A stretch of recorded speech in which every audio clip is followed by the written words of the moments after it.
my journey in senior high as a lot of read this, memorize chapter, read and understand, and so on. Most, if not all, find it tiring and boring. But when you get to realize that all these preparations to our lives ahead, studying can be an exciting adventure. Learning should not only be contained to just getting high grades but to understand the way life is and apply it to myself. My teacher once said that studying requires understanding it to fully grasp the entirety of the concept.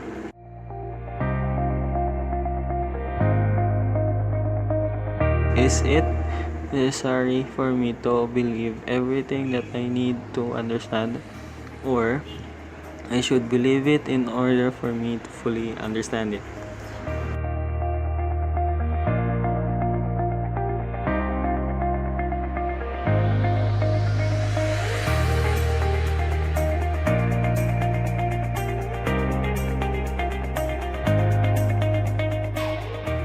Para sa akin po, I choose to believe first before I understand. I guess that's how my mind and my faith overpowers me. Kaya I choose to believe first before I understand. Why believe before understand? Kasi there's this one verse in the Bible na sinasabi that God created us. Kahit hindi naman sa Bible, we all know that God created us in His own image and likeness. With that strong faith in me, understanding His ways and His teachings goes easy. Kasi I already conditioned my mind and my heart to believe in Him. So the same goes with my life encounters dito sa world. So kapag dito naman, as for example ako as an office girl, parang I get to set my mind that I can do this, I can do that. Kaya parang yung understanding the instructions or what, parang mas better siya compared kung hindi ko pinapaniwalaan yung sarili ko na kaya ko siya. Parang ang hirap intindihin ng mga instructions, ng mga commands, ng mga orders. Parang mas mahirap sa self ko. Parang against siya sa akin kasi parang alam ko na sa self ko ay hindi ko yan kaya, hindi ko yan alam. So pag ganun negative na yung nasa isip ko, hindi ko na talaga siya maintindihan. Therefore, parang ang conclusion ko sa self ko, kung magtitiwala muna ako, kung may faith ako towards something, tsaka ko pa siya mas maintindihan better. So yun po. So I choose to believe first in order for me to understand things.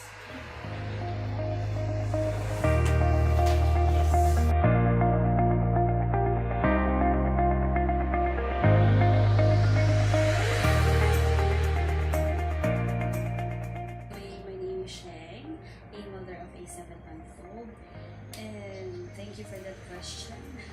Well, that question, I think for me, it's very philosophical at the same time. I need to have the people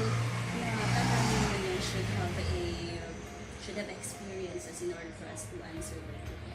But for me, for almost 25 years, I was this.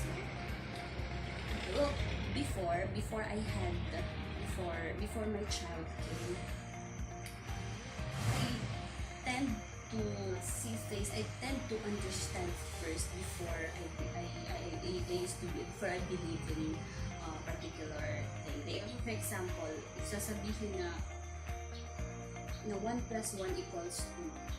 So, kailangan ko ma-understand bakit. Well, 1 plus 1 equals 2, okay, then I believe na 2 siya kasi ganito may process.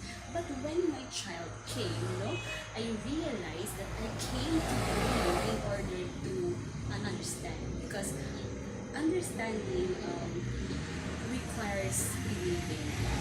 Nung hindi ko inisip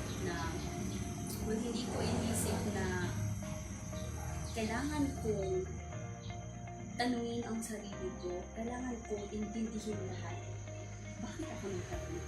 I just believe in myself na perhaps binigay sa akin ni Lord yung chance na yun. And then, when I was conceiving my child, I believe na someday he will grow up as someone who is good, who is kind-hearted, and who will be able to make sense of the world.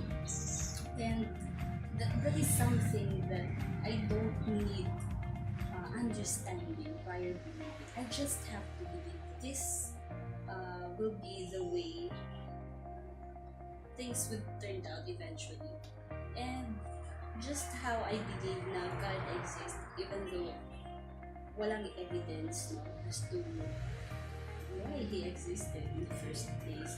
And also just how I believe na every one of us has a purpose as to why we live. So basically, that's it. There are certain things, there are a lot of things that you don't require understanding prior to believe. You just have to believe, like how we believe in ourselves. Now, we can do that, we can change the world, and we can make this world a better place. And that doesn't require a deep understanding kasi it just goes natural. So I think that we do that.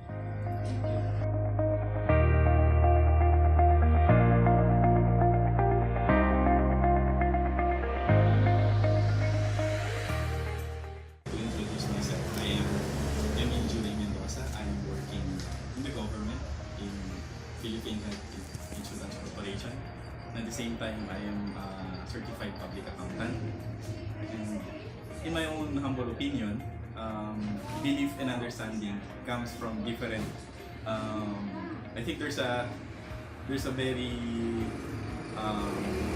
broad line separating the two, and I can only think of three categories when I decide if I will believe on something which requires my understanding. In terms of logic, it's hard for me to believe in something that I don't understand, because when we base logic, we base our arguments based on objectivity, and we cannot base something, we cannot believe on something we cannot explain. So scientifically, I can only believe what I understand in terms of logic. Political wise, my argument is similar. It can be either way, but political wise, it will depend where the argument is coming from. For example, Rodrigo G. Duterte, he is patronizing federalism. For a normal person, even though he does not understand federalism, but if he believes in the credibility of Rodrigo Duterte, then he will also believe with the theory of federalism to be effective.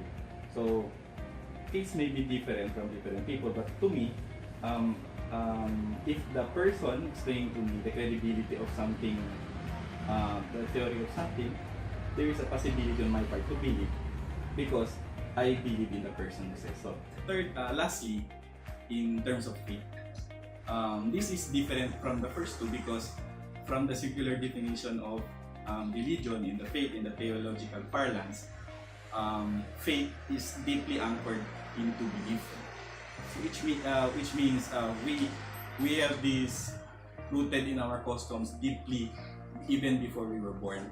So for me, it does not require for us to believe, to understand it before we believe, because we have been introduced into the faith even though before we have acquired our mental aptitude. So we've been baptized since we were babies. So basically, the religion has been rooted in our family ever since before we were born. In terms of religion, I therefore can believe without even understanding. So that's it. You're welcome.